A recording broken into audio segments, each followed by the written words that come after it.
Point Solutions Stadium on the campus of Rutgers University. It is the annual Scarlet-White game as the Scarlet Knights prepare for the 2015 season.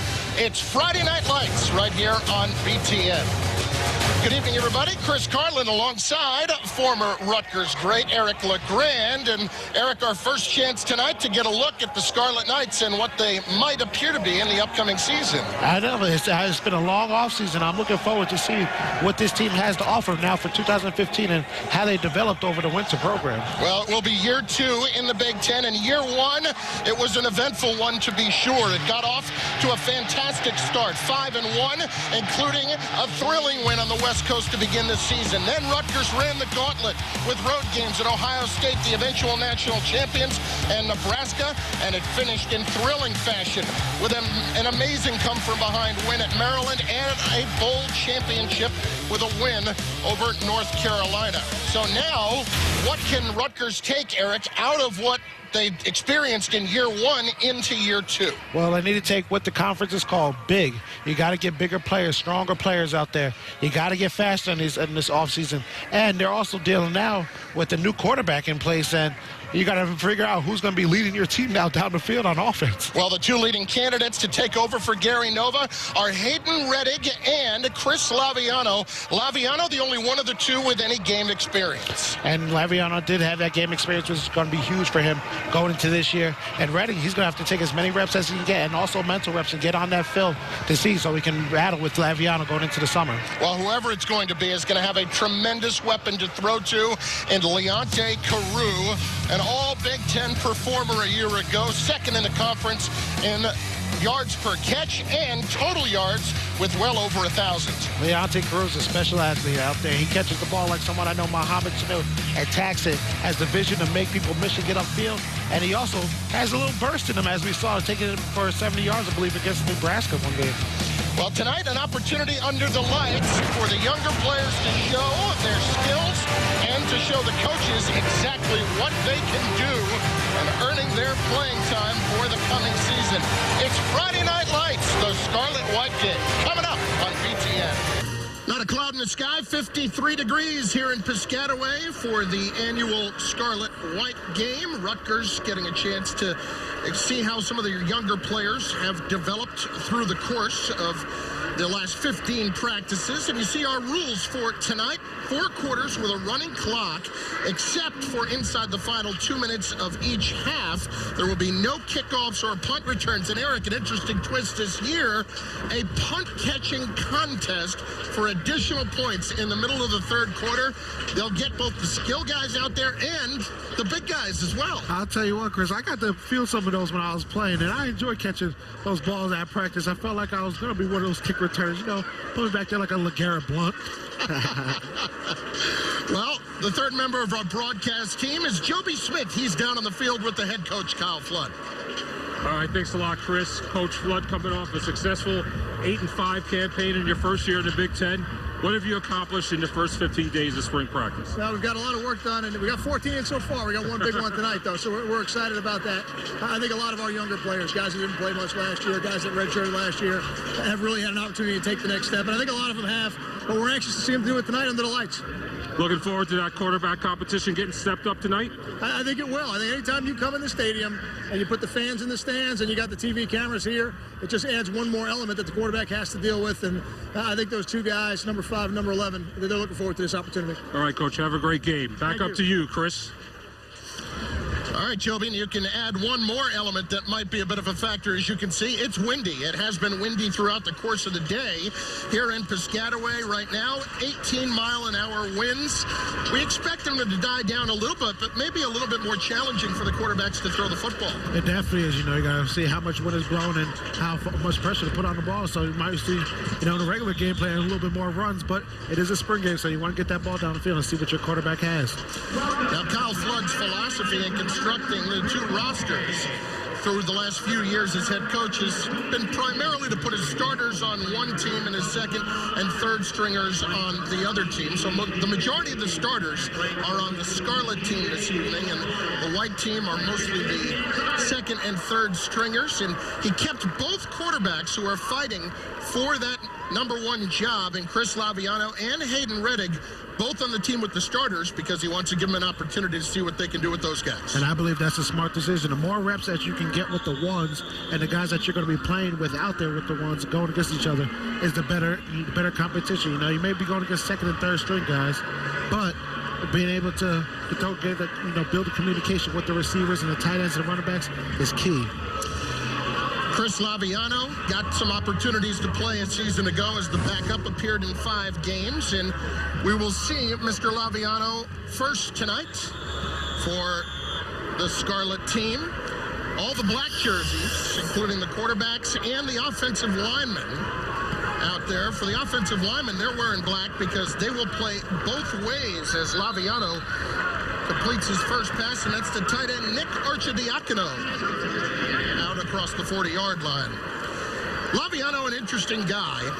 We saw the majority of his playing time come in the second half of the Nebraska game a season ago. A game in which he was very effective running the football, had a 46-yard run in that game. He sure did show some mobility that he could get out the pocket and get down the field a little bit. And he also has to learn how to slide, because if he's going to be the #1 guy, he's got to not take extra hits. Not much doing for Josh Hicks, the Quick Lane Bowl MVP, on a 2nd down and 4. And Laviano, all-academic Big Ten last year, and we talked about those rushing yards. In terms of throwing the football, the numbers, as you saw, not overly impressive, 11 out of 28. And 1 interception, a former 4-star recruit. But you've been able to see through the course of the spring thus far how that game experience has helped him. It definitely. When you have any type of game experience out there, that's the ultimate test right there. You can practice all you want. Of course, you get better in practice, but when you actually have to go out there and perform, there's nothing like it. The pressure is on when you have to go out there, so he has that experience. That reception made by Matt Flanagan, the tight end, one of the guys vying to take over for Tyler Croft, who declared early for the NFL. Mr. Flanagan got some good playing time last year. And a 5-yard gain there, so the first 2 completions go to the tight ends. Yeah, it's good to see the tight ends getting involved, you know. A big mix with Tyler Croft, you know, with that type of hands he has, so the position is open for the taking.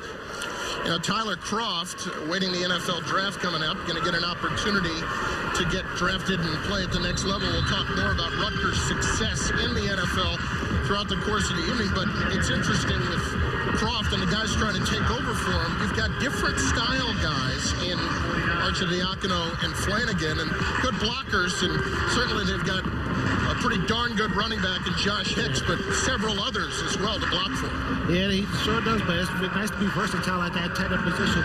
To be able to catch the ball is one thing, but to be able to block is a whole other game, and it's not easy to do. There's Hicks again making tackles, and another first down to the Whites' 40-yard line. What a fantastic bowl game he had. 9-yard gain there. Over 200 yards rushing in the Quick Lane Bowl against North Carolina. Josh Hicks, he's one of those power guys. I really love to see how he developed last year. You hand him the ball, he's a one-cut-and-go guy, and he's not scared to lower his shoulder and bring the ball. That's my type of running back right there, Chris. Too bad to average over 6 yards a carry. Here's a play action, and Laviano firing, and it's incomplete, nearly picked off on the deflection as Isaiah Wharton was near the football when it fell to the ground off the deflection by Talib Abdur-Rahman. Rauf had an opportunity, and then on the deflection, Wharton was right there as well. It was. Those are the ones that we call CTO, TTY. Catch the ones that they throw to you. You can see Kyle Flood and offensive coordinator Ben McDaniels hanging out behind the offense, about 10, 12 yards back to get a real good look at it. And we have our first penalties of the night. Some early movement before the snap. Running clock, as we said, outside of the last 2 minutes of each half.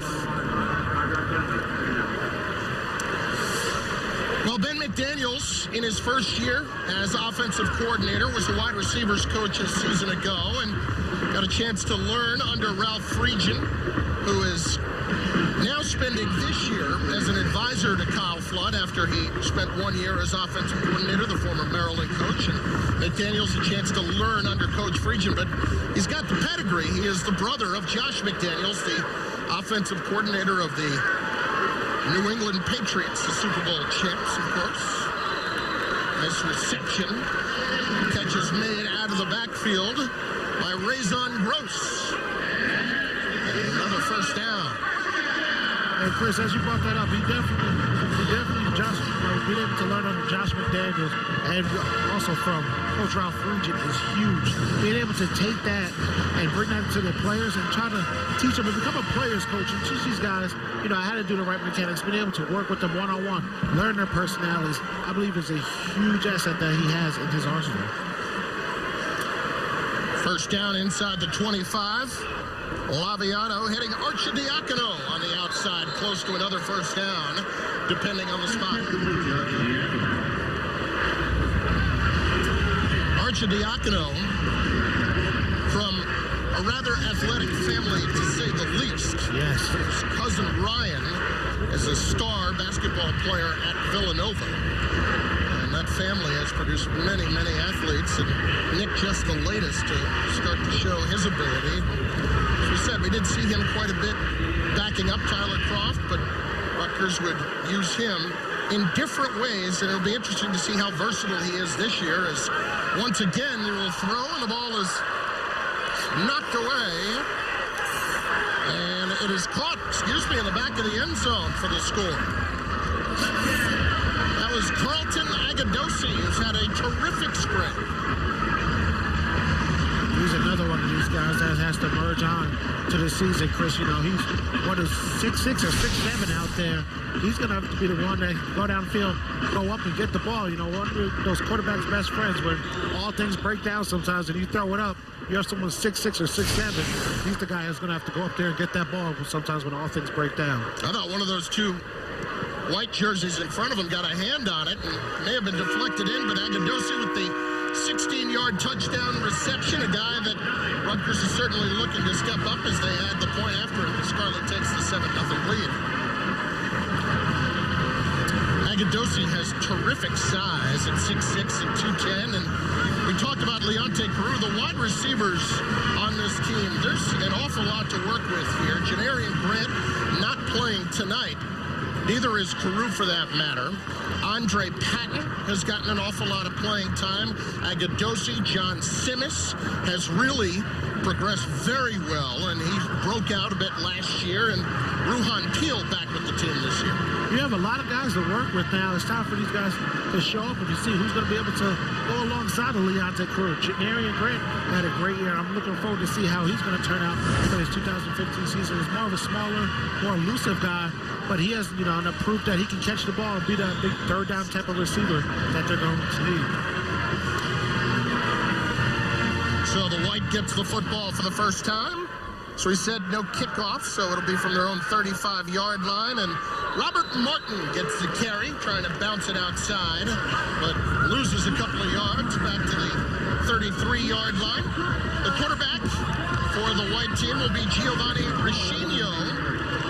He redshirted last season, another guy that has started to show his ability and made some plays through the course of the spring, but he is behind both Reddick and Chris Laviano in terms of the quarterback competition right now.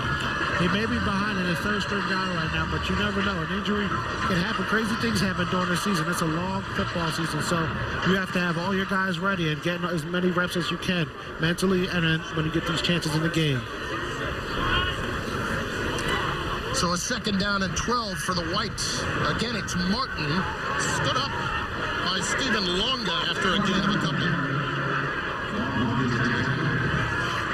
Martin, another guy in that very, very deep Rutgers backfield, is in a position to show what he could do last year, and really was terrific in his opportunities. Look at this depth. 5 different running backs with over 300 yards rushing. Paul James not playing tonight because he continues to recover from a torn ACL a season ago. But James was the primary running back at the beginning of the year, but Rutgers really turned it over to a couple of different players as Quentin Gause has the interception and is trying to find his way inside the 20 and does near the 11-yard line. Wow, because Quentin Gause is that type of player now. He's been around for a few years. He brings the energy each and every single day to the Scarlet 19. And to see him now come up with a big interception, he just showed how he's developing and being in the right place at the right time, catching the ball, bringing up the field, and almost taking it to it for a touchdown there. A 34-yard return for Quentin, or as he's also known, DJ Q Sounds. He's got a little side business as a DJ. Quentin Gause, one of the seniors on this defense, and a guy that was the second leading tackler a year ago for Rutgers, really started to come into his own. He really did. You know, it's been a pleasure watching Quentin, come in as one of the special teams guy at first, finding his role into the starting lineup now as the linebacker, and now being the leader of the team and leading these young guys into the spring. Hayden Rettig will get this series at quarterback for the Scarlet. Hicks, the ball carrier, fighting his way. Got back maybe a yard or so to the 11.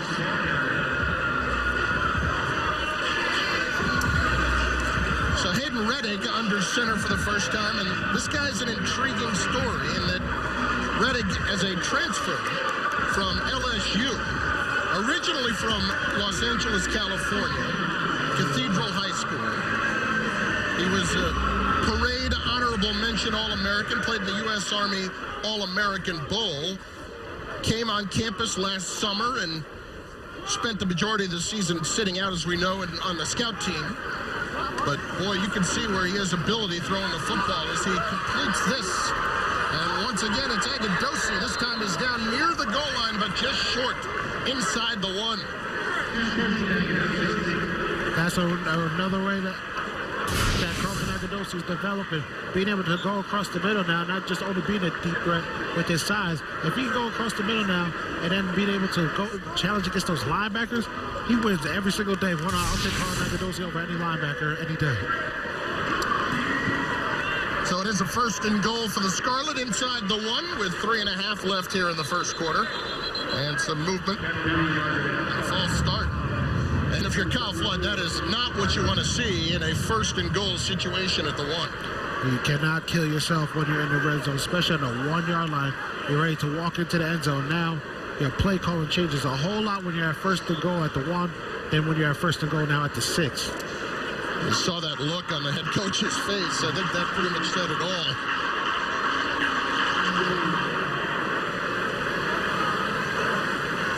Scarlet with the 7-0 lead. Once again, it's Hicks on the cutback inside the 5 to the 3.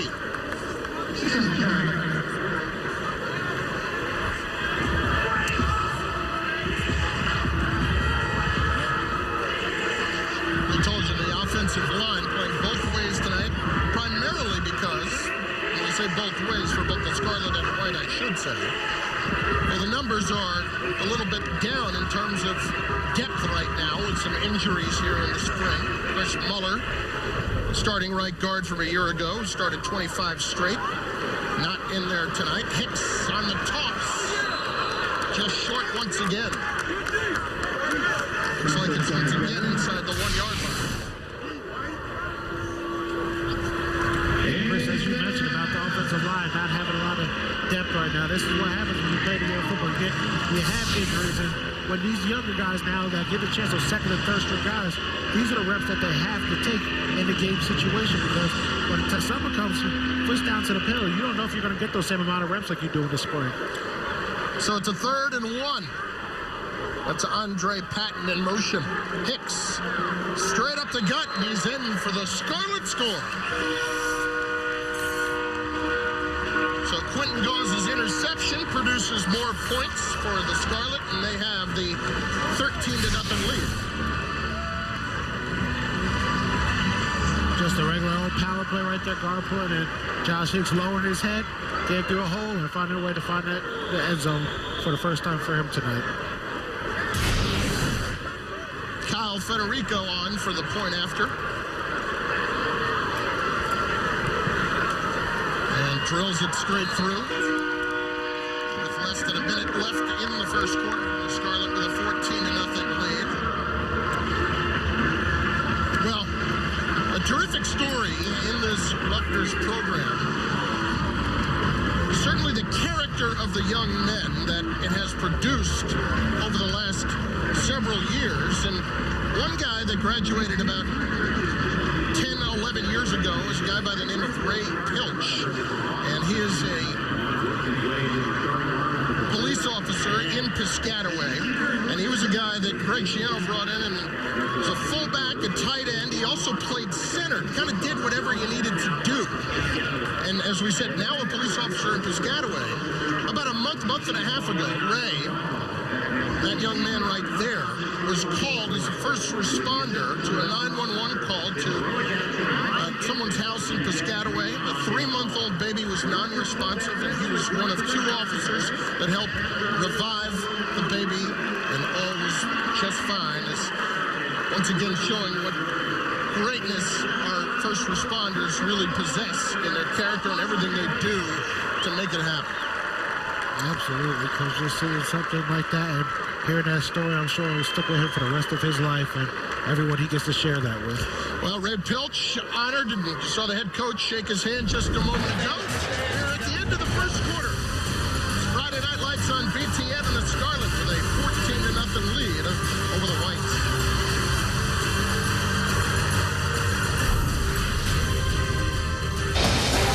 Welcome back to Piscataway High Point Solutions Stadium. With me is Anthony Davis of the San Francisco 49ers. Anthony, you were the highest NFL draft pick in Rutgers history. How important is it for you to stay connected to this program? I think Rutgers does more for me than I can do for them. I feel like Coach Flood's building a family atmosphere here, and I'm just glad to be a part of it. Talk about how important it is to keep the recruits from New Jersey right here at Rutgers. I feel like that's a no-brainer. You want all the guys from your state, and you guys come together and then go compete and see how you match up. And Coach Flood was your offensive line coach. Talk a little bit about that relationship with him. Coach Flood is the reason I came to Rutgers in the first place. He's genuinely a good guy, you know, and he's gonna teach you life lessons and also teach you how to play football. And what has the Big Ten Conference done for Rutgers thus far? It's been big. It's a big step up. Now we just need the Jersey recruits to come here so we can represent. All right. Thanks a lot, Anthony. All right, back upstairs to you guys. Well, AD, when he came here, it was really a changing of the tide, so to speak. Greg Schiano was the head coach and Kyle Flood was the offensive line coach. But you heard right there, Kyle Flood, the reason he came here. It is a Coach Flood. You know, he's a great recruiter, Coach Greg. He said a genuine person. He really is. He really cares for you. He cares about everybody in this program. And AD is just one of someone that Coach Flood has been able to coach up, and look what he's doing now. Terrence Scanlon, transfer from Monmouth, getting a look at quarterback here for the White on this series. It is a 3rd down and 9 coming up from the 36-yard line. Scanlon out of the gun. Out in the flat, he connects. That's Charles Scarf, the tight end, who has the first down out to the 49-yard line. A 13-yard gain, but hold on. It's coming back.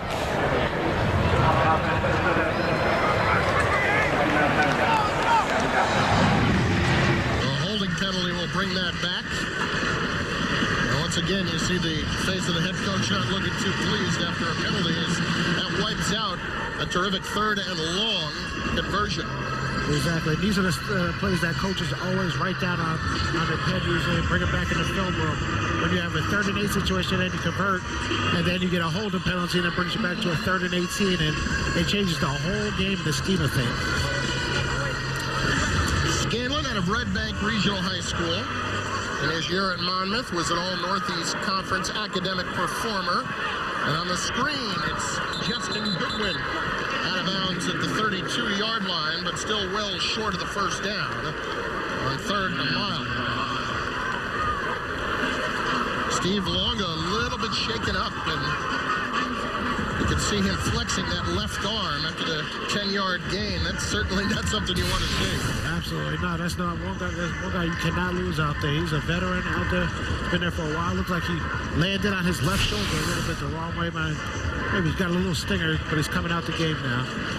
And he's going to sit down, so as they punt it away, there are no punt returns, but it is booted away to the Scarlet all the way back inside their 20. Longa has sat down, and the training staff will come out, led by Dave McCune, to tend to him. So hopefully this is nothing too serious. Like you said, it had the look of a stinger, but hopefully it's not that big of a deal. And Steve Longa, Rutgers' leading tackler over the last couple of years, certainly not somebody they can afford to lose. Yeah, definitely not someone you can afford to lose. You know, he's been able to play the Mike linebacker, the Will linebacker, and I believe a little bit even on the strong side. So he's very versatile. He's one of those main guys that's these younger guys are looking up to because what he's been able to do on the field over the past 2 years. And he's one guy like you can't lose somebody like Longa out there. So you got to wish him well, and I'm sure they'll take just good care of him, and hopefully it is just a stinger. Well, we'll take a look at the starters. And Longa, one of the 5 returning starters on the defensive side. But you've got some guys to replace. David Maluski, a tremendous performer on and off the field. Garif Glashin at corner. The safeties as well, Jonathan Aiken, Lorenzo Waters, and the man in the middle. That's something Rutgers is going to be working on figuring out. Who will replace Kevin Snyder? Yeah, Kevin Snyder, he was very versatile. I just talked about Steve Longa playing every position. Kevin Snyder played every position, and, you know, he was something special for Rutgers. And whatever you needed him at, whatever linebacker position, he knew exactly what to do. He knew his reads, knew his fits, and that's something that it's hard to replace something like that, Chris. And trying to be able to teach these younger guys on how to be able to prepare and learn all 3 positions is not an easy thing to do. Laviano in for the 3rd series at quarterback. 14-0, the Scarlet on top. He was 5 out of 6 on his first drive earlier. From his own 19, it's Hicks to the outside on the stretch play. Got the corner and more. Hicks turning on the Jets. And a touchdown saved by the quarterback, Saquon Hampton. Otherwise, Hicks might still be running straight up the turnpike. That's a good stretch play right there by Josh Hicks. Been able to get to the outside and tight rope on the sideline and be able to take it for another 20 yards before he got pushed out of bounds. That's a good run right there from Josh Hicks. And it's good. He looked like he had a little bit of burst there, Chris. 38-yard run, and you said tightrope. Boy, I think that even understates it a bit. How did he, at that speed, keep his feet on that sideline? Impressive. Laviano with the play action. And pressure coming. They will call the sack.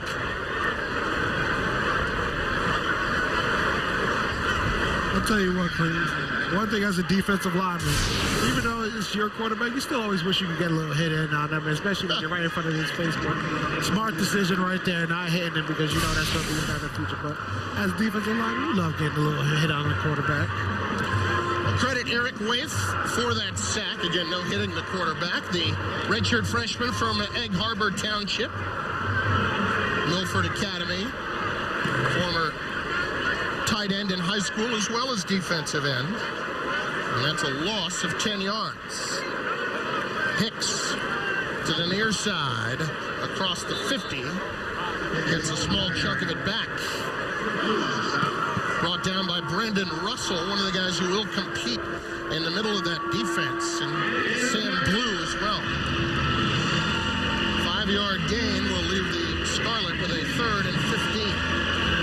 Well, that middle linebacker spot with Russell in the mix, with transfer from junior college Isaiah Johnson in the mix, and also a graduate transfer that will be coming in this summer, Juan Lewis from South Carolina. All guys that will fight for that starting job in the middle of the defense. As Laviano going to air it out on 3rd and long, and he had John Simmons downfield just out of his reach.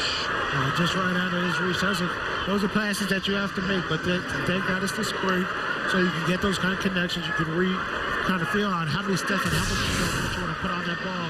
As Laviano sees him out there in the flat deep, but he just puts a little bit too much on there for him, and Simmons had to reach out, but it just wasn't enough for him. So this is the stuff that you guys got to get fixed up and get ready for the summer, get ready for the season coming up. Joey Roth to punt it away. Janarian Grant in his only action tonight out there catches the ball, but as we said, there are no returns, but I want to give him an opportunity to catch the ball as he's become a dynamic returner for Rutgers.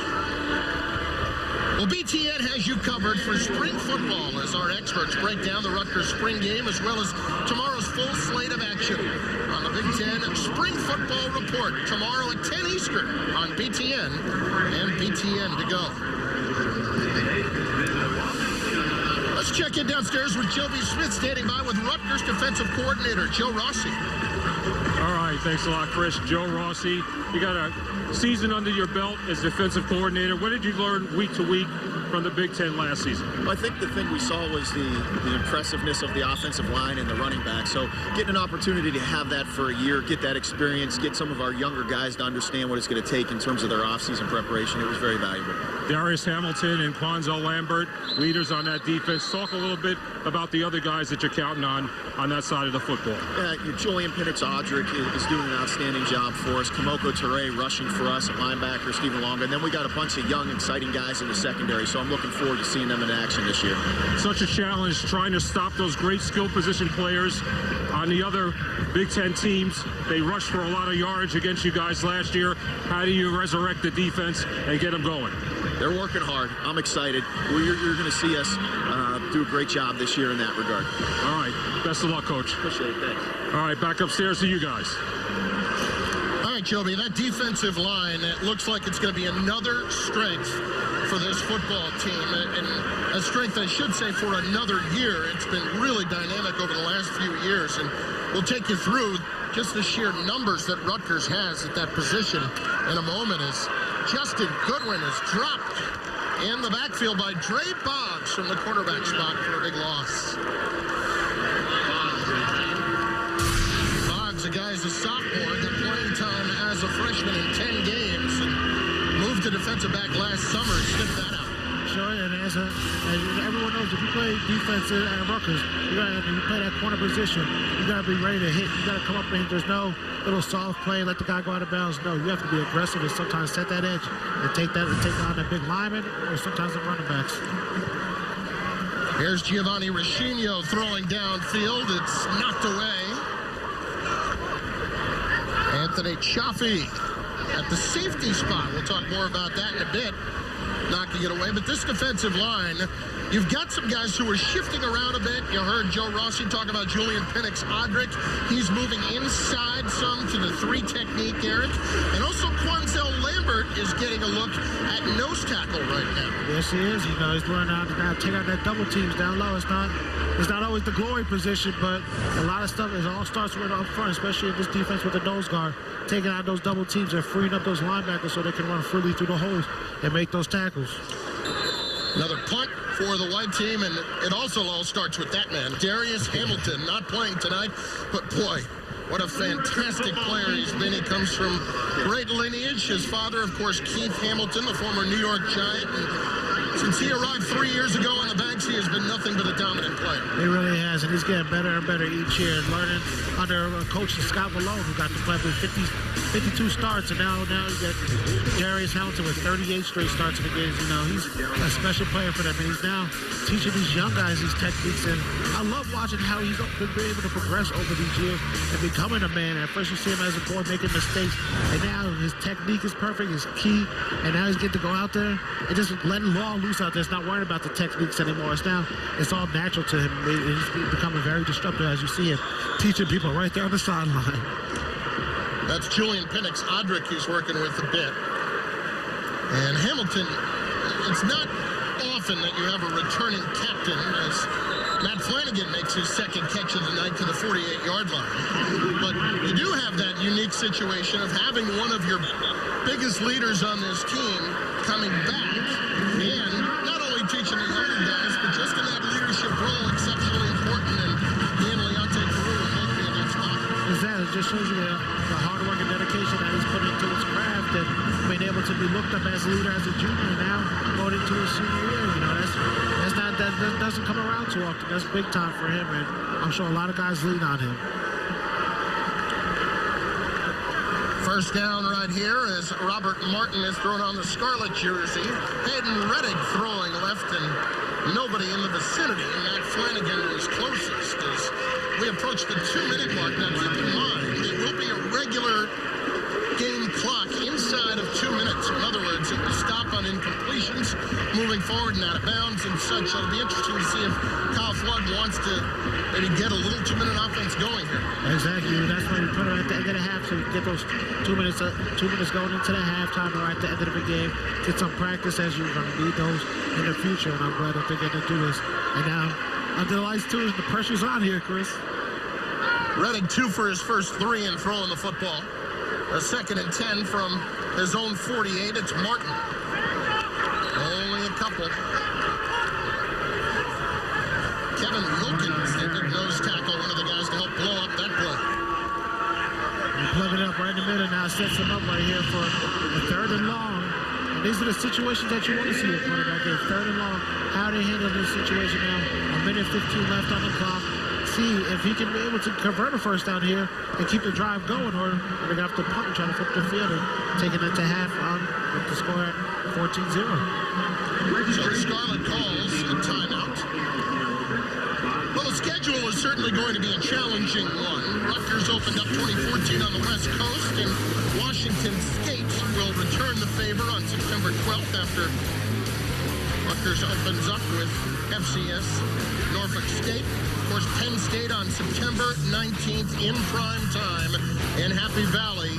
That's going to be a tremendous matchup. The 13-10 Nittany Lion win here a year ago. And Ohio State will be under the lights as well as they make their first trip to Piscataway. Okay, because I think I might have to make that trip out there to Nittany Lion territory. You know. I heard it's crazy. Kyle Flood trying to get it going a little bit in terms of the rivalry as Carlton Agadosi, the intended receiver for Hayden Reddick, but out of his reach. The head coach does not refer to them as Penn State. He refers to them as that team from Pennsylvania. A little healthy rivalry, nothing wrong with that. Nothing wrong with that at all. I actually have a good friend from that team from Pennsylvania, and Adam Telefero, who was a spinal cord injury patient. He's up on his feet walking again, and one of my biggest inspirations that I look up to. I was actually at one of his events about 2 weeks ago down in Philadelphia, and he's doing great work for spinal cord injury research, and just being able to see him each and every day still continues to motivate me to get where I want to go, because watching him walk around every day is just my dream, and I can't wait to come running out the Scarlet Knights tunnel here at Highbrook Solution Stadium, sharing at that moment at the crowd like he got to. I'll never forget when I got to see that video of him doing that. Well, coming up in just a little bit, an important development in your progress that we'll talk about at halftime, and another opportunity for you to be a part of Eric's continued comeback as Reddick fires over the middle, incomplete, intended for Andre Patton on that crossing route. 1:06 left in the half. So an opportunity here for Reddick to really get some good on-field instruction in a game situation, having your coach there, and Anthony Davis getting honored right now as we speak. But Reddick having Ben McDaniels out there, and a different perspective for the coordinator as well to actually stand behind live game action. It is, you know, it's like it's when you win or drop back, and then after you make the pass, have your coordinator right there in your ear telling you exactly what you did. You know, that's a helpful right there. And of course, in the games, you don't get any of that type of stuff. So being able to have your coordinator there on the field with you, the coordinator seeing it from the quarterback's point of view, really can help in development, especially when they go to the film room after the game is over and try to break down the plays. So excellent field position here for the White with 1:06 remaining in the half. See if they can get their first points on the board. Couldn't ask for a clearer night here in Piscataway. A little chillier than maybe most of us would like. Temperatures in the 50s. On this series, it'll be Giovanni Rescigno at quarterback. A bit of a low snap. Out to the right, nearly intercepted by Ruhan Peel, playing both ways, or once again, rather nearly caught by Ruhan Peel, who has played both ways in his career. Darian Daly there on the coverage for Peel, a guy that we have seen at corner and at wide receiver as well. We've seen him all over the place, and he's made an impact on each position. It's kind of hard where the coaches actually see where he's actually fit, if it's at wide receiver, if it's at a cornerback position. So being able to be versatile like that is definitely helpful for your career now and even further career if you make it to the NFL. Riccinio out of the gun on 2nd and 10. Pull it down and run. See where they blow it dead. Looks like at the 48, and a gain of only a couple will leave the White with a 3rd down and long, and they'll try to hurry up to the line of scrimmage. They have all 3 of their timeouts.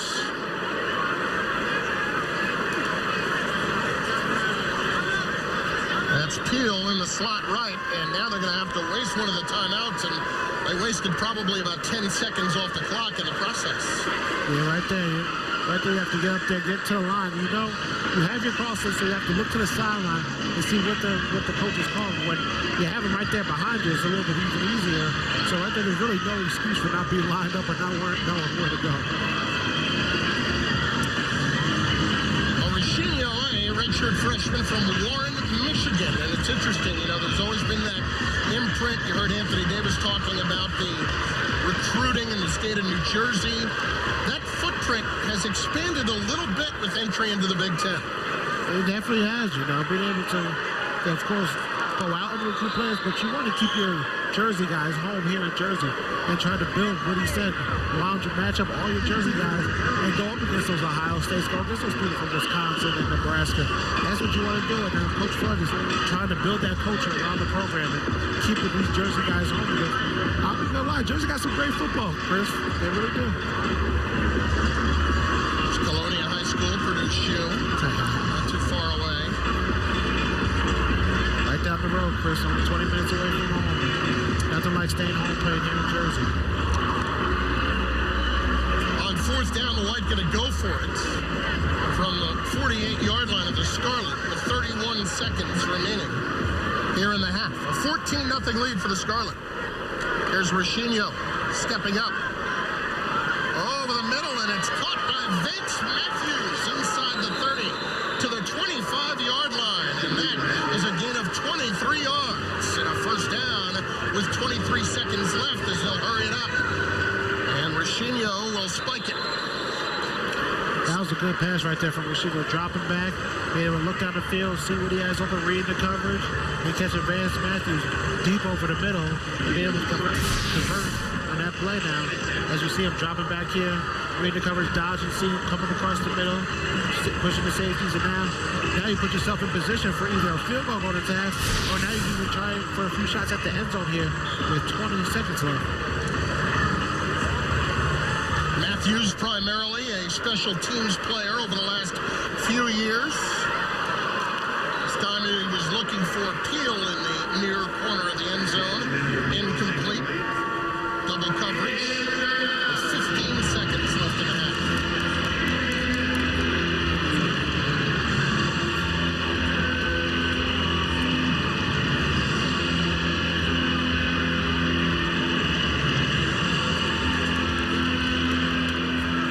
Riccinio will go to the shotgun. Neal along with Scarf and Matthews bunched to the right. And it's Peel just a little high with Daly on the coverage at the 22-yard line with 11 seconds left. We'll see if they send out the field goal unit, and it appears they will.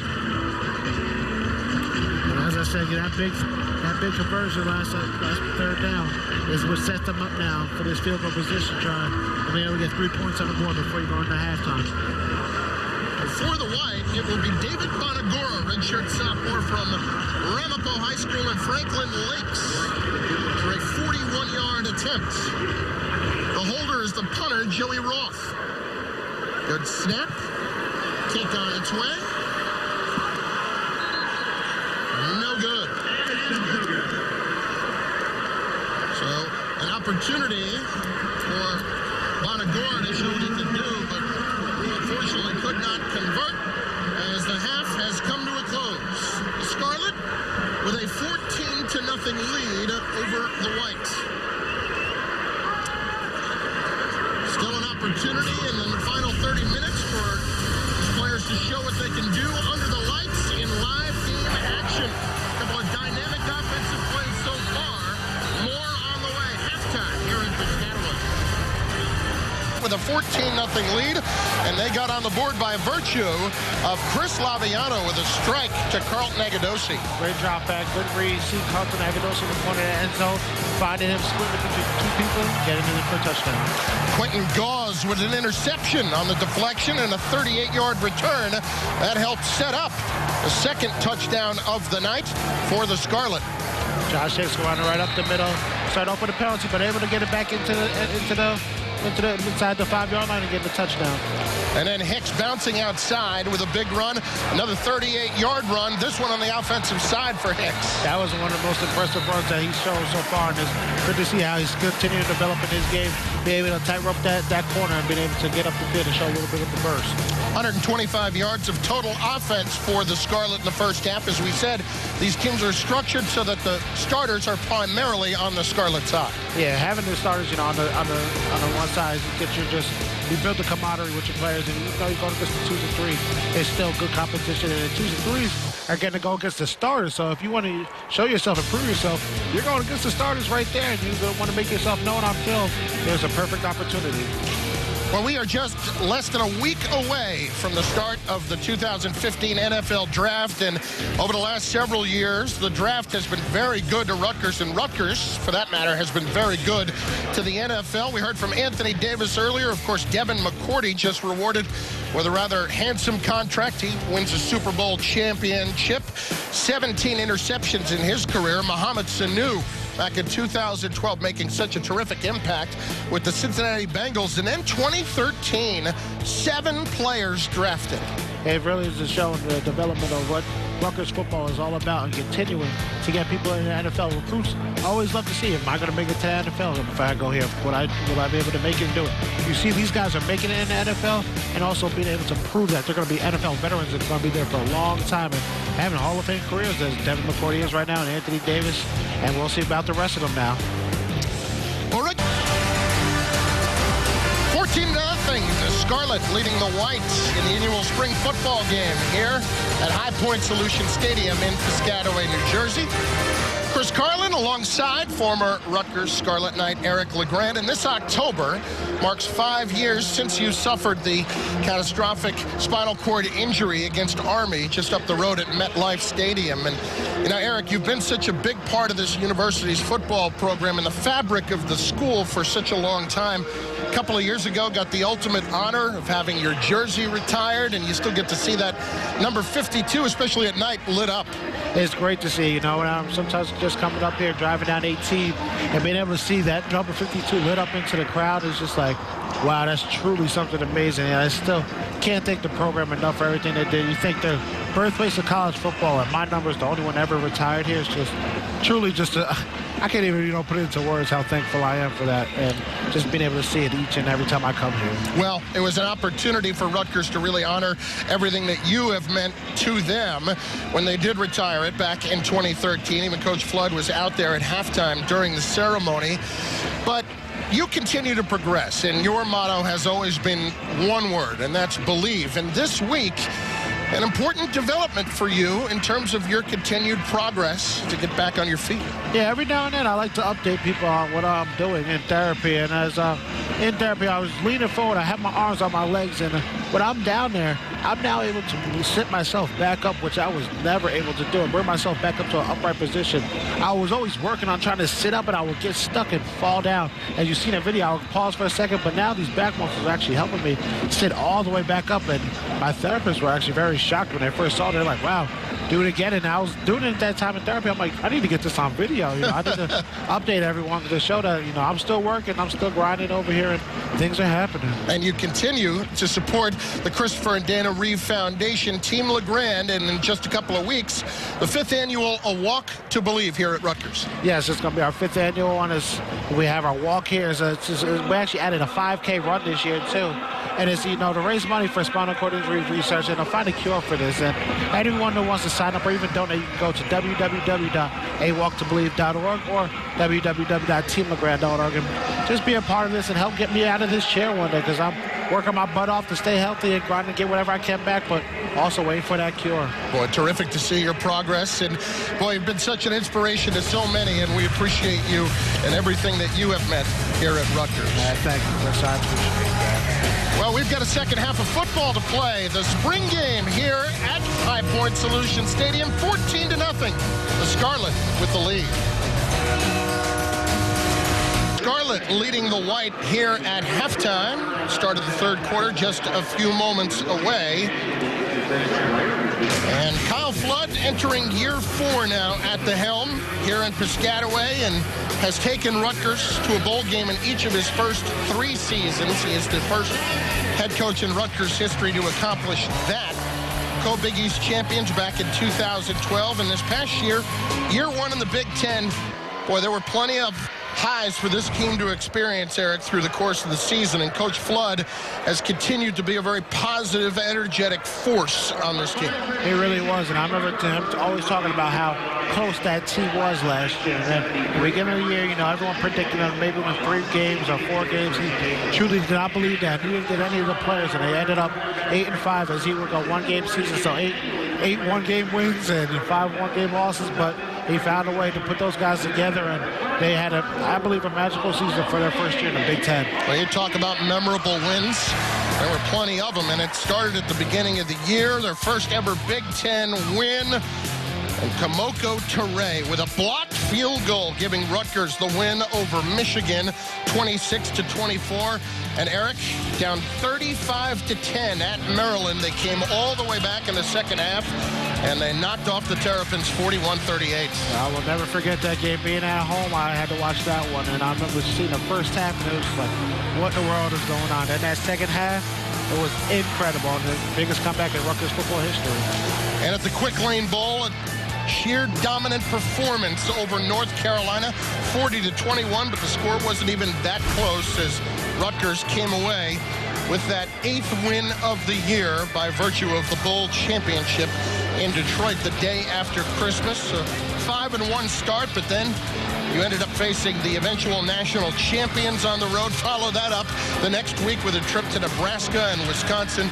Win over Indiana, Michigan State. The Spartans will come to Piscataway this year in a solid finish to their first season in the Big Ten.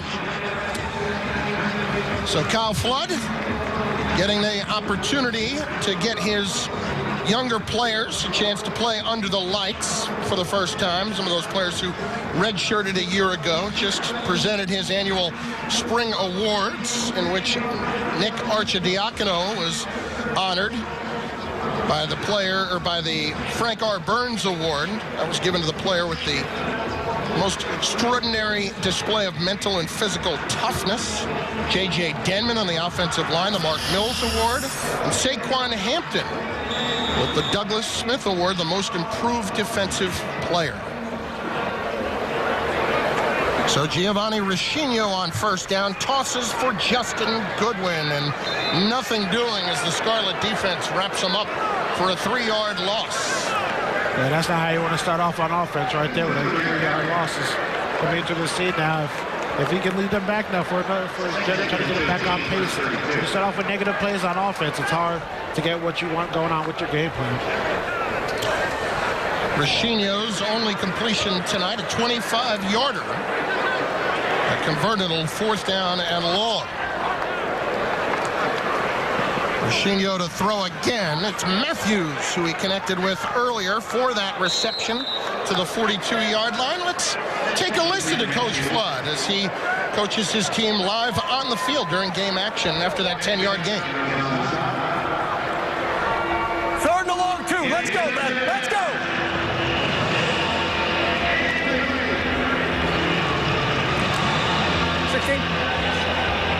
Got the right guy.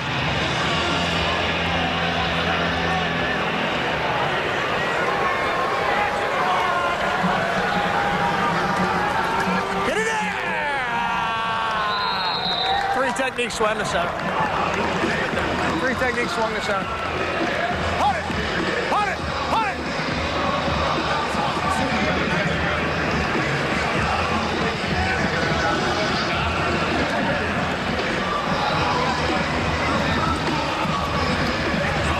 Get your hands out of your pockets, Borowski.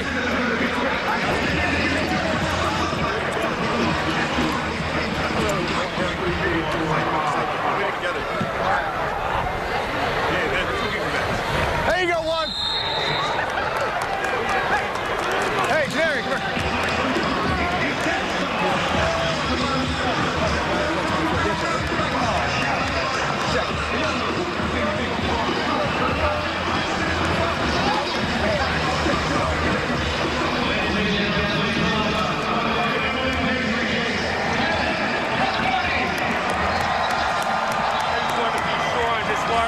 So for some reason that I don't feel good, I'm just going to tell you, might have to go another possession. I just want to make sure we're good.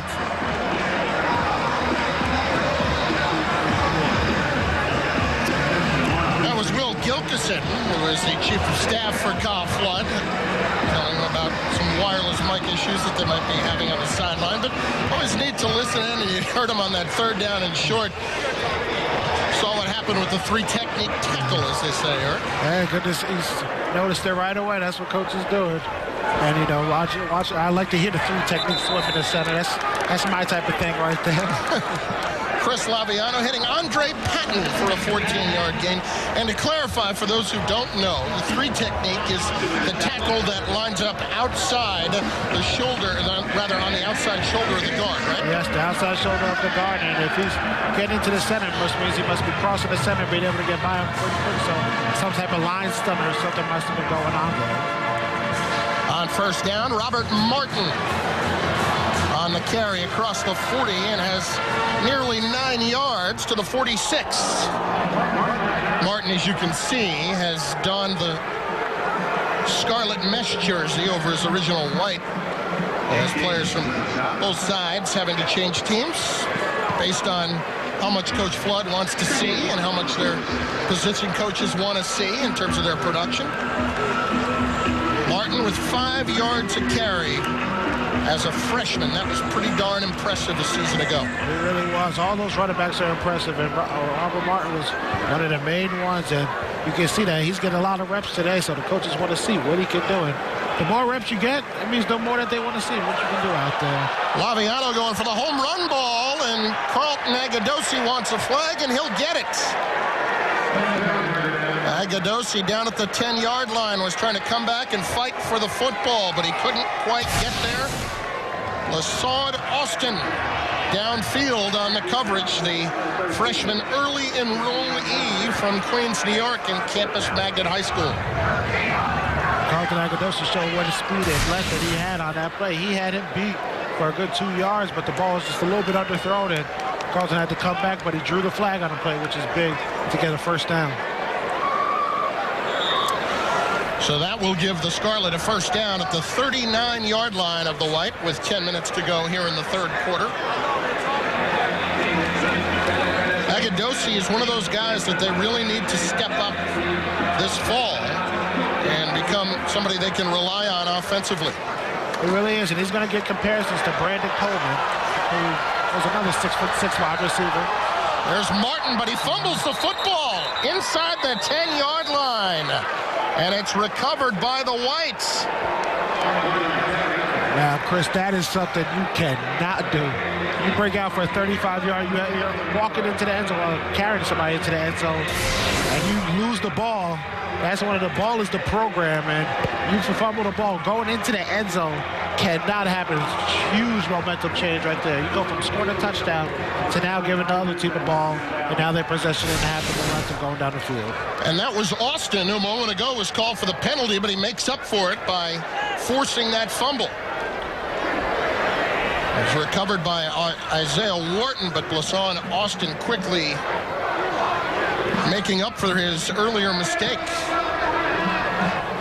So right now, where we're going to have the punt catching contest. Let's listen to Coach Flood.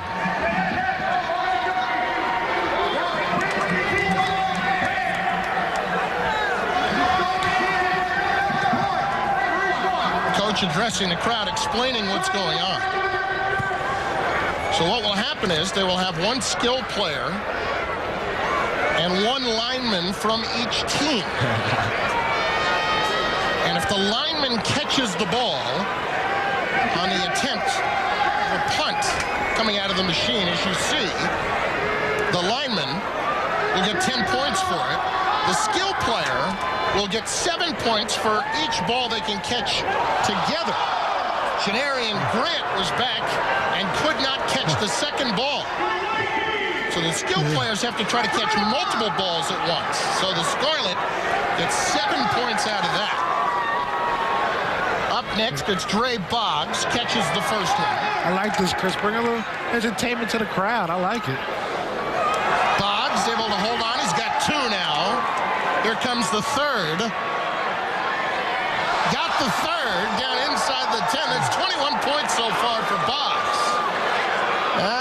Couldn't quite pick up the fourth. But 3, not too bad for the sophomore. There's a little competition there too, Chris. You see him go to the sideline, jumping up and down. This is the entertainment that you need to bring in, and everyone competing against each other to end the spring.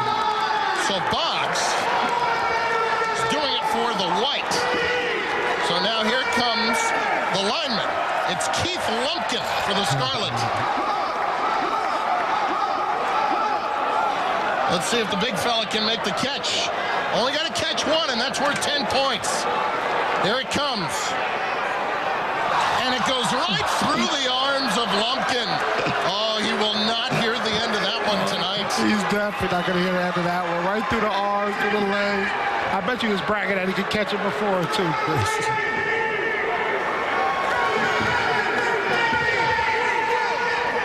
Here's Kevin Wilkins, the defensive lineman for the white team. Couldn't make the catch back at the 5-yard line. Well, I guess that's why they're linemen. Exactly why they're linemen. Don't catch the ball for football team. Let's take a look again at the 2 linemen. First, Keith Lumpkin giving the old thumbs up like he's ready to go, but right through the arms. Oh, that one was terrible because that really went right through. At least this one went off to the edge a little bit. And then Kevin Wilkins could not come up with it either. Hey, entertaining nonetheless. Definitely entertaining, Chris. Definitely. Let's head back downstairs. Joby Smith standing by with Super Bowl champion Devin McCourty. That's right.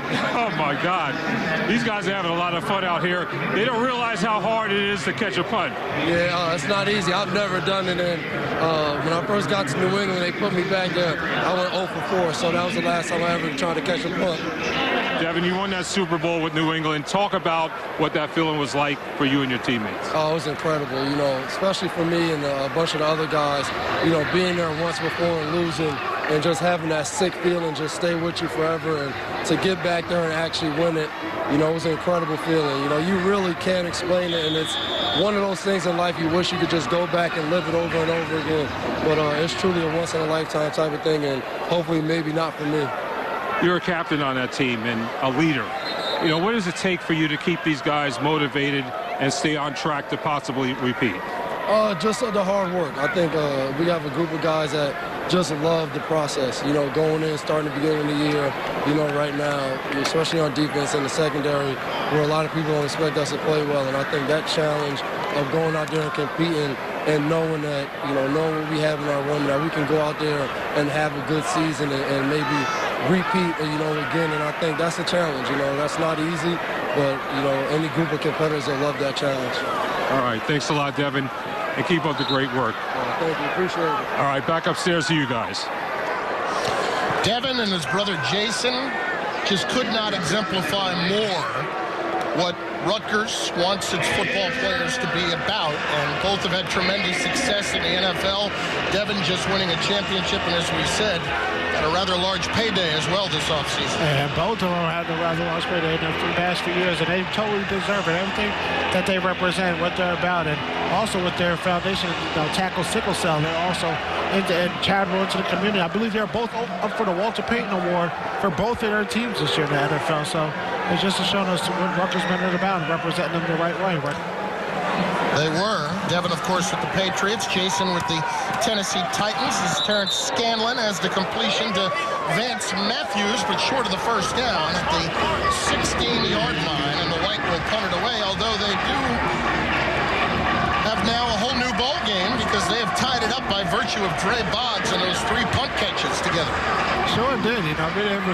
Being able to get them to tie game now, and then the 2 linemen could have took the lead, but hey, now you got a game, and now we're going to see what's going to happen now for the rest of this third quarter. So here's the punt, and it's Aiden Murray punting it deep to the 35-yard line. And you know, the punt game is an interesting one in that Rutgers last season employed 2 punters in Joey Roth and Tim Gleason, the Aussie, transfer from the University of Wyoming. And Kyle Flood the other day, in talking about the punt game moving forward, did not rule that out as a possibility, using the 2 different guys in 2 different situations. Maybe one when he needs to pin one inside the 10. Exactly. It all depends on the field position and try to flip the field and what each person can do. And if you have 2 guys that have 2 different skill assets, then you know, you try to use it to the best of your abilities. And as you said, try to pin one guy inside the 10 if you have the opportunity to. Anytime you can pin your guy back, you have more of a longer field to drive. Gleason averaged 40 yards a kick. You just saw him a moment ago on the sideline. Hayden Reddick back in at quarterback. Handing it off. It's Justin Goodwin this time playing for the Scarlet to the 40-yard line. Meanwhile, Joey Roth a year ago averaged 36 yards per kick, punted 31 times, but you'll remember that Roth was the victim, and I use victim in air quotes, of a roughing the punter penalty at Maryland that really started the comeback from that 25-point deficit. It really did. That play changed the entire game, and from there, Rutgers never looked back, and they found a way to get that victory. Here's Hayden Reddick on a 2nd down and 6 to throw. Over the middle, and he's got Carlton Agudosi for a 1st down to the 50. Isaiah Wharton with the tackle. That's a gain of 9 yards. It's Carlton Agudosi again, going across the middle, one-on-one coverage, going through the upper route, and being able to catch and pick up the 1st down. That's what he's been relied on to do this year, as Leonte Group could take it off the top too, but being able to come under and not just be one asset, being able to go down the field. So he's developing it in his game. 3rd catch of the night for Agudosi. Had that touchdown earlier, 37 yards. Out in the flat, that's John Simas on the receiving end of the Reddick pass, and a gain of 5 yards to the 45. There's another wide receiver, John Simmons. His hands, that's Mr. Reliable right there. He was always found a way to get the job done out there, and being able to watch him develop now in the spring, it's going to be very impressive. Can't wait to see him this upcoming season. Well, it's going to be a 2nd down and 5 coming up when the 4th quarter begins, just moments away. The Scarlet was in control, 14-0, but then came the punt-catching contest. And as a result, the White is right back in it with this game tied at 21. A wild one, but Dre Boggs getting the White back in it. The big fella's had an opportunity, but couldn't come through. But we are tied at 21 through 3 quarters. He's not going to live that one down for a while. Start of the 4th quarter in Piscataway. We're tied at 21, the Scarlet and the White. In spring football here at Rutgers. Time now for the United States Marine Corps leader of the game, and it is that young man, Sam Bergen, the 6th-year senior, was granted that 6th year of eligibility this offseason. Fullback for Rutgers, and a young man who has an opportunity to compete for the starting job. Earned his degree already in economics, currently working on his master's degree. And how about this quote from Kyle Flood, a guy like Sam Bergen? Those 4th, 5th, 6th-year seniors are invaluable to your locker room because they really create the culture of your program. And Sam is one of those guys. He really is. Sam has actually been around since I've been playing. I remember when he came in as a freshman in Rutgers. You know, he was at first was a quiet type guy, but always had his head on straight, and he was always willing to learn. And now he's leading these guys as a sixth-year senior and trying to help them go through the process. It's not easy at the beginning, so these young guys can learn a lot from Sam Berger and what he's all about. The East Stroudsburg, Pennsylvania native, one of 27 Big Ten all-academic performers, and it looks like a turnover for the Scarlet, and White appears to have recovered the fumble.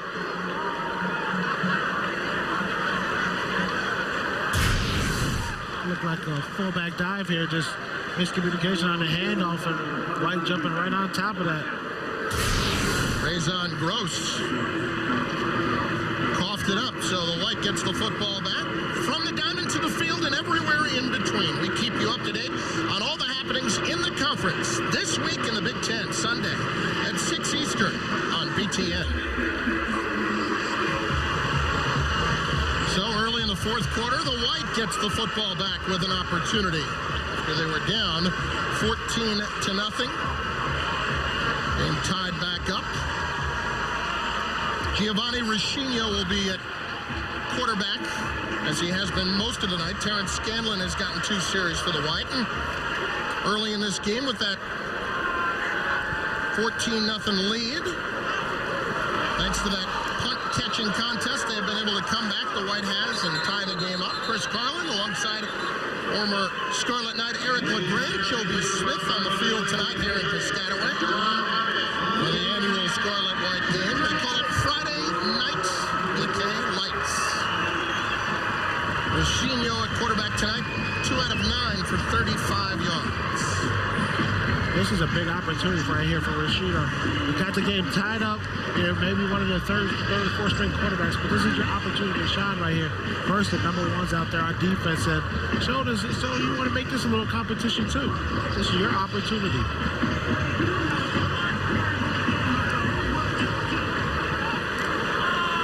So a 2nd down and 10 coming up, and it's like the signals were crossed for Ruscino, who has the pass batted down in front of him by Quanzel Lambert, who is just jogging right up and swatted it away with that big paw. Exactly. Just get in front of the quarterback, mirror the quarterback's throwing the hand, and just try to get in his areas to direct him down the field. And if you get your hands up, got a chance to deflect the ball. That's what he just did right there, Quanzel Lambert. He looked a bit crossed up in that scenario. Yeah, definitely. How about him wearing number 22 as a nose guard? I like it. I like it. Show some skill position to it.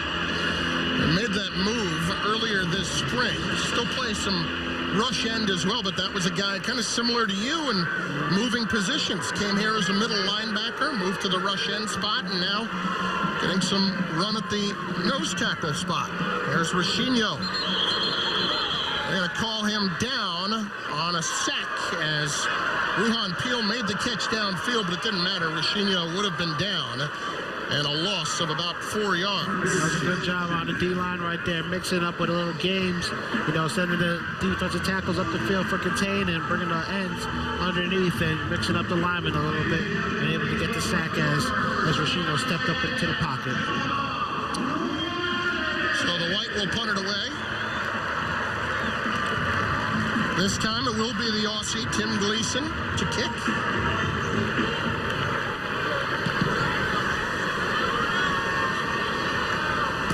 Scarlet will get the football back at their own 26-yard line. Let's head downstairs to Joby Smith, standing by with another Super Bowl champion, Tim Wright.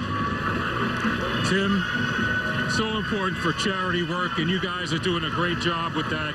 Let's first talk about that Super Bowl championship. You know, it was an awesome ride, an awesome experience. We worked so hard all year together, to gel as a team and to ultimately pull off the greatest victory in football, and that's winning a Super Bowl. How important is it for you guys to stay active in the community and giving your charitable donations and what have you to the organizations? You know, it's very important, you know, especially to the kids. You know, that's our future, and we want to supply the resources that we can, you know, that got us to where we are ultimately. And it's always great to give back. It's a great feeling for them, but it's also a great feeling for us, you know, giving back and being able to help them get to where they want to be. How do you like the growth of this Rutgers program in the Big Ten? You know, it's a great organization. It's a great team. They're establishing a great culture. Even from when I was here, from when I got recruited here, and even watching them on TV when I was a young kid. But it's definitely growing into be something great, and I'm very excited about what's up ahead. All right, Tim Wright, great job, man. All right. Stay with it. Back upstairs to you guys. Good-looking scarf, too. Hey, And dresses well. Hey, he always had style. He was my roommate freshman year. He was our barber of the team, and now he's a barber up there in New England. But he always had his type of style. That's Tim right there. That's my boy. When Kyle Flood took over as head coach, Tim Wright was a senior, had a barber chair installed in the locker room for him to work on the team. He had a little trickery here. How about this? Josh Hicks throwing it back across for Chris Laviano. Andre Patton downfield open across the 40. I like it. A little mix it up right there. Josh Hicks actually had a nice little arm throwing it back to Laviano on him. They're making a right play down the field. I like to mix it up a little bit, though. You usually don't open up the playbook this much in the spring game. I like what Coach Flood and them are doing. Mix it up a little bit. Like I said, Laviano making a right read down the field and not trying to take something too deep and cause a turnover. 21-yard gain for Patton. And it is a first down at the 44-yard line from the Scarlet. Game tied at 21. Just over 8 minutes left.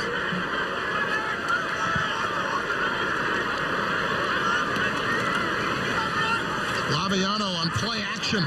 Airing it out. He's got a man, and Colton Agadosi's got it for the touchdown. His second of the night. And he was open by 10 yards. Another impressive play by Carlton Agadosi, stretching it out. The ball was put right out there perfectly for him to reach out and grab that. This is a little bit of live game. Laviano would have took a little bit of a hit there, but great staying in that pocket and delivering that ball.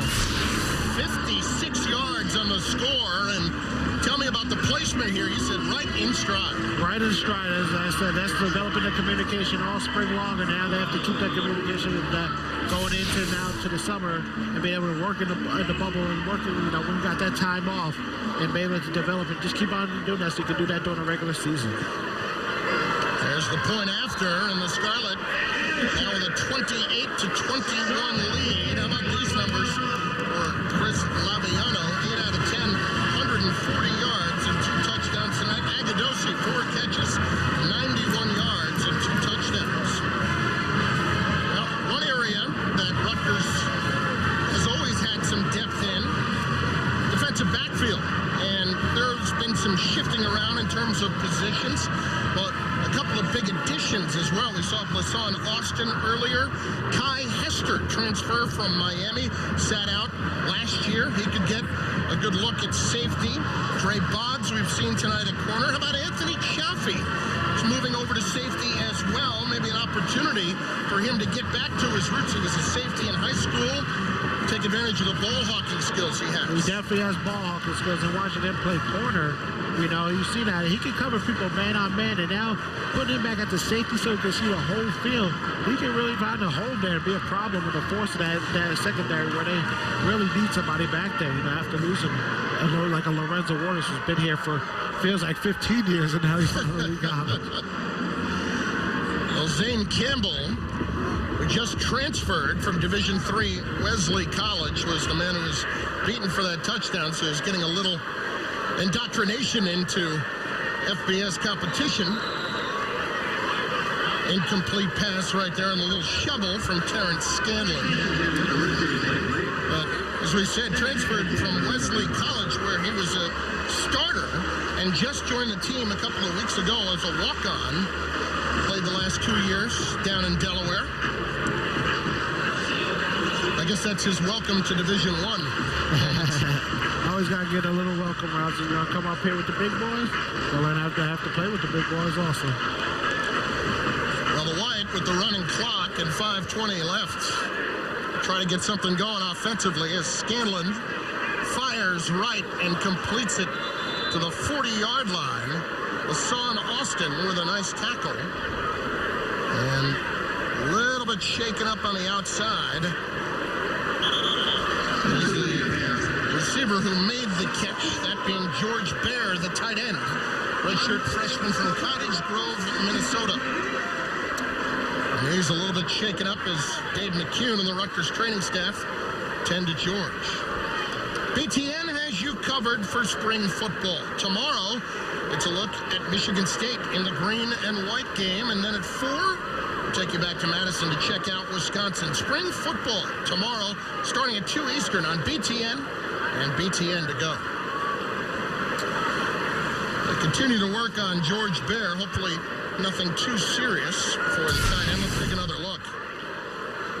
And Austin, in making that tackle, went down. Maybe he got his ankle rolled there. Yeah, it looked like he landed on that left ankle a little bit awkwardly. You hope he doesn't go up into the knee or twist it, but he's up now, shaking it off and putting a little bit of pressure on that leg, a little bit, which is good to see. So hopefully he'll be just fine. Austin's a guy, and continuing our conversation about the defensive backs, who has really flashed here early as an enrollee in January, one of the true freshmen on this team, and with a lot of length at 6'1" and long arms. That's something you don't see an awful lot at corner. You don't. Long arm cornerbacks, they're trying to be the new things. The new Richard Sherman's out there, and being able to enroll early is huge for him. He has a huge advantage over his class coming in. Reception made over the middle by Ruhan Peel, and he'll have enough for the first down. Terrence Scanlon connects. Clock at 4 minutes remaining. And the white down a touchdown at midfield. Well, the defensive backfield, talk about Jaffe, Kai Hester, the safeties, DeLon Stevenson. Guy got an awful lot of playing time last year. Somebody that they will look to back there as well. Yeah, getting that playing time last year, first year in the Big Ten. A little bit of younger guys, so you get burned. You got to admit, you're going to have your ups and downs. But now as you get older, now you know what to expect out there.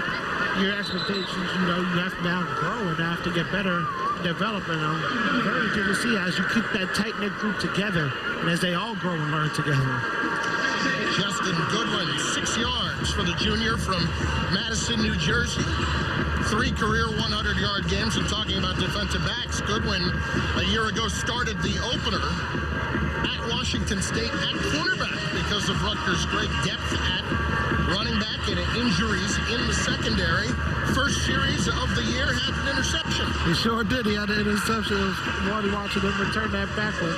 It just shows you the versatility of some of these players. And now he's another one of the over 300 yards rushers that 4 or 5 of the Rutgers running backs were over. So a lot of versatility with this team. Scanlon to Ruhan Peel, and another first down for the White, starting to drive a bit as they are into Scarlet territory at the 40-yard line. Driving down the field, keeping it moving, keep it going, getting the flow to offense. That's all you need, to get a little rhythm and get a little bit of flow, and you go out there, and next thing you know, you might be having a tie game going into this last 2 minutes. So as we approach the 2-minute mark, we'll remind you that the clock will be normal in terms of how it is run inside of 2 minutes, how it would be run in an actual game. It's been running clock outside of the final 2 minutes of each half. So they'll get an opportunity to run a little 2-minute drill. Here's Scanlon on the play action, stepping up and going for it all. Boy, it is picked out of the air by Anthony Jaffe. And what presence of mind to hold on to the football. And Jaffe still on his feet across midfield. Jaffe down the sideline will go the distance. And there's that ball hawking skills you were just talking about right there. And he's been able to take it back up the sideline for 96 yards. That's impressive. And right there might solidify this home at safety, Chris. Stepped in front, juggled it, and pulled it down. And Jaffe, the junior from Springfield, with a fine play. And yeah, he might pay off at safety after all. He might pay off. I'm telling you, Chris, this guy's impressive. He has that ball hopping skills. He shows the speed right there. He can't get tackled by a lineman. He can't get tackled by him for sure. Otherwise, he's going to get made fun of in the locker room. But he took it up the sideline and 6 points on the board for the Reds. So nice. So Scarlett now leads 34-21 with the point after on the way. And Chaffee, in his first 2 years, has made plenty of plays in the secondary and on special teams. As Kyle Federico adds the point after. Chaffee at corner had a memorable moment 2 years ago with a sack and forced fumble against Louisville, Teddy Bridgewater. And it looks like they have ended the game with that play, and why not end on a high note, Eric? Absolutely. Take it back for a 96-yard touchdown. Everyone got the high spirits and a way to end a great sprint for the Scarlet Knights and get ready now for the summer program. So Anthony Chaffee caps off the win for the Scarlet with a 96-yard interception return for a touchdown. And in the annual spring game, it is the Scarlet with the 35-21 win over the White. Back with highlights in just a moment. Spring football comes to a close for Kyle Flood and his Rutgers Scarlet Knights. The Scarlet with a 35-21 win over the Whites, and now the entire team will sign autographs for the fans in attendance tonight for the next half hour or so here at High Point Solution Stadium in Piscataway. And tonight, get an early look at what could be your quarterback in the fall. There'll be a competition certainly in training camp between Chris Laviano and Hayden Reddick, but boy, Laviano made a case tonight, didn't he? He sure did. He looked good out there. He looked very comfortable in the offense, dropping back, reading the coverage down the field, moving safeties across, and split and making, throws that threading the needle, and then being able to take it deep over to the top to Carl Agadosi. He had an incredible game, I thought, today, too. Really showed out. Well, an impressive night for Laviano, who finishes 8 out of 10. For 140 yards and 2 touchdowns. And as we look forward now to the fall and you take a look at the challenge that lies ahead in year 2 in the Big Ten, it will open with Norfolk State, followed by Washington State out of the Pac-12 coming east after Rutgers opened up out west last year. And then very early, a conference rivalry, no doubt, out in Happy Valley with Penn State. Absolutely, and I'm sure a lot of fans are looking forward to that game and trying to get some revenge after the bad taste that they had in their mouth last year after watching that here. But it's going to be a great year. I'm looking forward to the season, and like I said, I'm going to have to make that trip out to Happy Valley and visit Adam Teleferro's spot out there.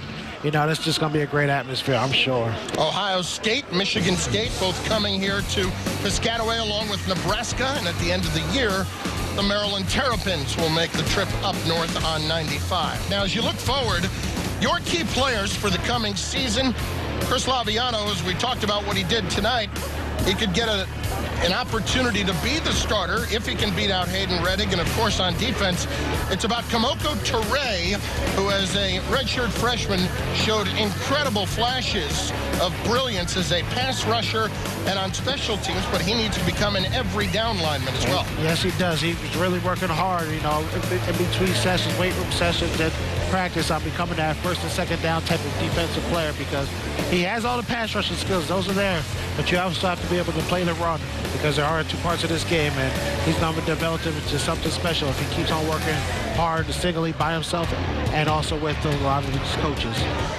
Well, Mr. Laviano is down in the field, and Joby Smith is standing by with one of tonight's stars. Joby? All right, thanks a lot, Chris. And Chris Laviano, successful spring game. Good excitement out here, good energy. How'd you feel? I felt great. I felt good about the team, felt good about practice this week, and I think we came out and gave the fans a show. I watched you in practice last week. The ball was coming out real quickly. Yeah. And I'll tell you what, you seem real comfortable back there. How's the competition so far? It's been going good. We've been working really hard. Coach McDay has been great throughout the spring, and we just try to get better every single day. And ultimately, it was for this game and for the upcoming season. Do you think the reps last year helped you? Yeah, 100%. I mean, it's experience. Experience always helps, whether it's good or bad, because you can learn from it. All right. Best of luck. Thank you. Back up to you, Chris.